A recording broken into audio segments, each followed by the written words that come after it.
Alright, today I'm going to do an oil change on the bike. So I'm going to get everything in the garage set up. I'm going to start the bike up, let it warm up for a while, probably like 20 minutes. I might even take it for a quick ride and then bring it back in, get it up on the stands and go ahead and drain the oil and throw some new oil in it. So stick around and let's get this oil changed. Alright, so currently I have the bike on a trickle charger. I'm going to go ahead and pull the trickle charger off and then fire it up and start letting it warm up while I get the garage set up for the oil change.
Alright, so got the bike warmed up and up on the stands, and I am going to change the oil. So basically I'm going to go back with just the original Kawasaki OEM oil as well as the filter.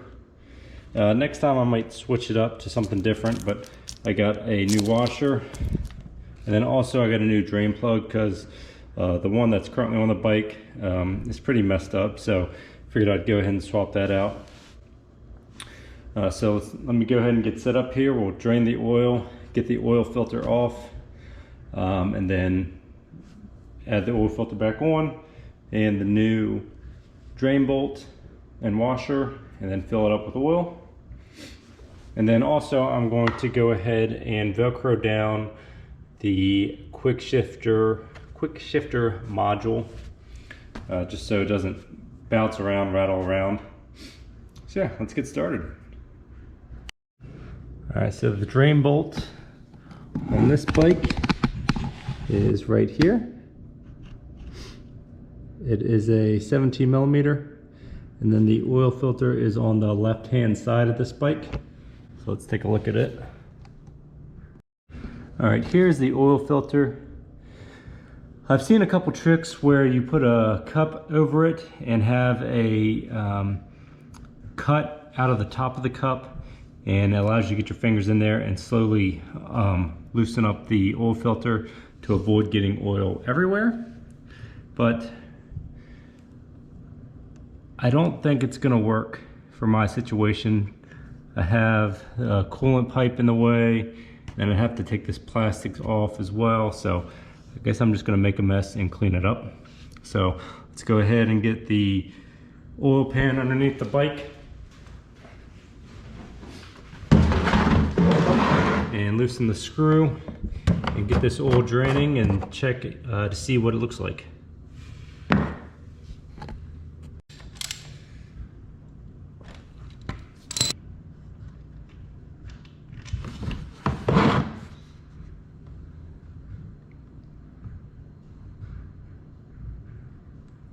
So the oil looks extremely clear.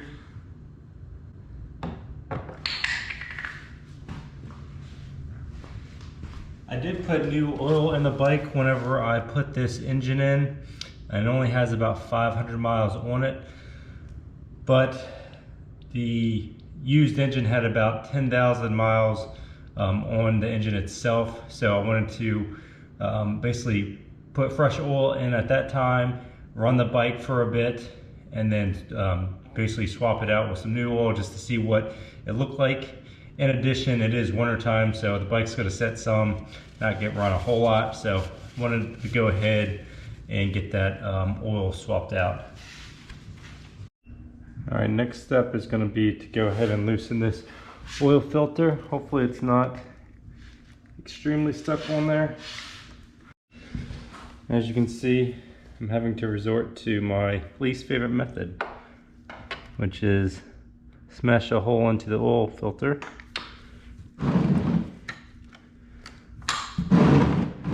and make a mess in order to spin it off.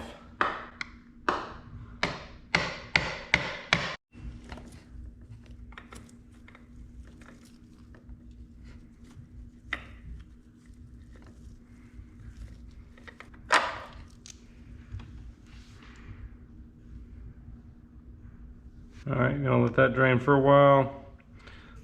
Let the oil drain down there for a while because it's leaking now because I had to beat it off with a screwdriver. Alright, try to wipe some of this stuff off.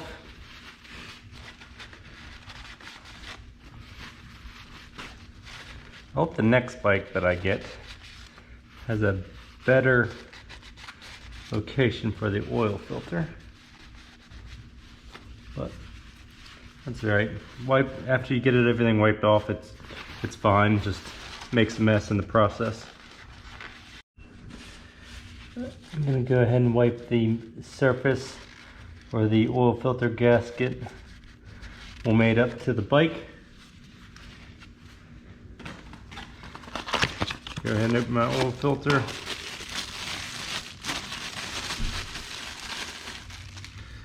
It has a little bit of oil residue already on it. That way it gets a proper seal.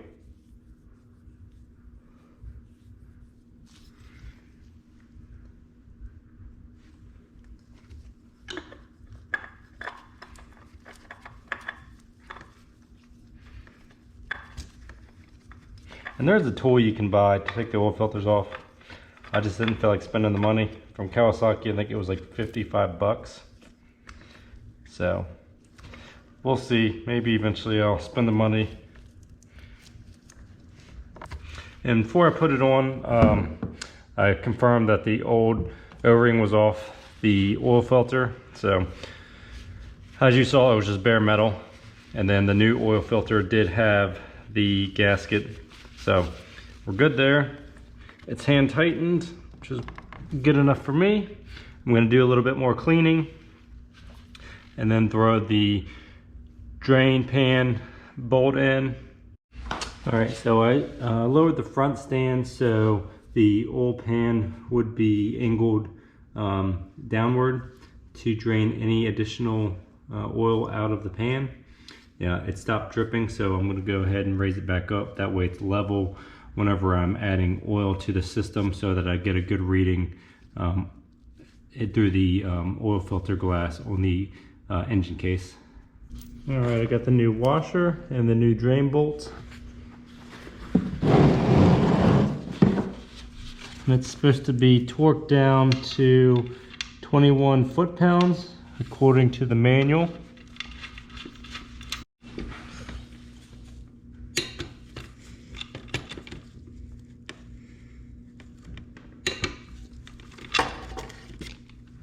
Whenever you change the oil along with the oil filter, it takes 3.3 quarts. So basically I'm going to add in 3, check the level, and then slowly add in more. And I will show you that whenever we get to that part. Well, let's go ahead and look at the level. So as you can see, it's towards the bottom of the line. And so I'm going to start it up and push the oil through the system and then top it off basically in between those two lines.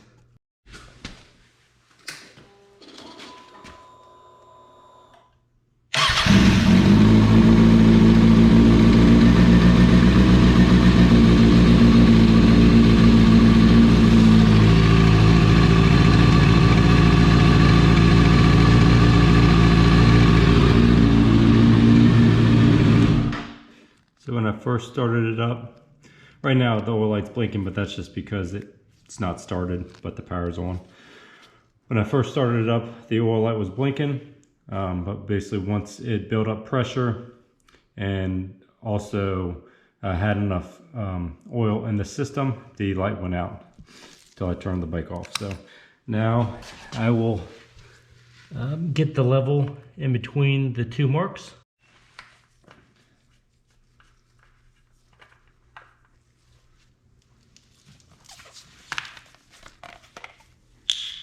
So we are in between the two marks right now. So I'm going to clean everything up, and then I'll check it again later to see if we are where we need to be. And if I need to add a little bit more, I will. Hopefully I didn't overfill it. If I did, I'll have to drain a little bit out. All right, so I lowered the bike off both stands. Right now it's on the rear stand, but I lowered the bike and I checked the oil level. It was on the upper line, so we're good there. I'm gonna go ahead and clean up everything and then start up the bike, let it run for a few minutes. I'll probably let it run, get back up to operating temperature, and then put it back away. And then I wanna discuss the next bike build, see if I can't get any input from some people that are watching these videos. So yeah, stand by for now, and then we will jump into the next bike build thoughts after I get everything squared away in the garage.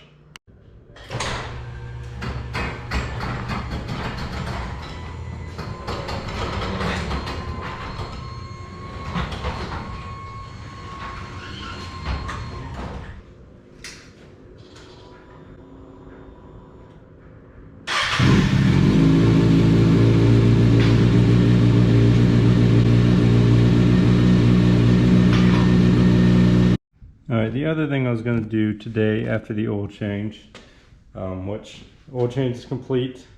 It's back up on the stands on its side of the garage for now. I'm going to go ahead and Velcro this module down so it doesn't rattle around. I don't think it'll cause any issue, but just want to Velcro it down. So that's what I'm going to do now.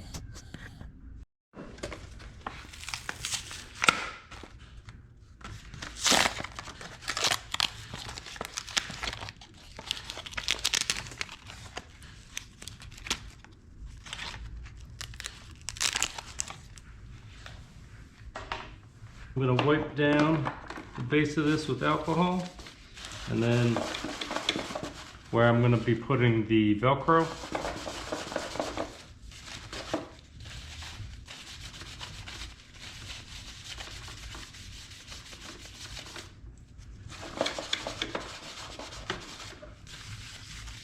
it dries pretty quickly, so it's actually going to dry. I just videoed that and that was terrible. So anyways, I went ahead and wiped it down with alcohol, secured the adhesive to the one side and the other piece to the module itself, and it's Velcroed in there so I can still remove it if I need to, but it doesn't rattle around or bounce around. So that is done. All right, so the last thing I wanted to discuss is the next bike build. This one is about complete. Still have to do sprockets, chain, and I'm probably going to do an ECU flash by more Mafia. That's the goal right now. But then after that, more or less the bike's done. So I'm kind of looking towards the next bike build and just seeing if anyone has any thoughts. If I should go with the 600. I kind of don't want to go down to a two-cylinder. I really like the inline 4s, so do I go up to a 1000 or do I do, the R7? It is, 2 cylinders, but that's something on my mind as well. Even the Aprilla, the Rs660, but I'm just not sure. And then secondly to that, do I get a wrecked bike and build it, or get a newer bike, or get a bike that has been wrecked and just add aftermarket parts to it? So that's kind of what I've been thinking about, figuring out for the next bike build. So let me know your all's thoughts. So thanks again for watching. Feel free to like and subscribe and share, and I will see you in the next one.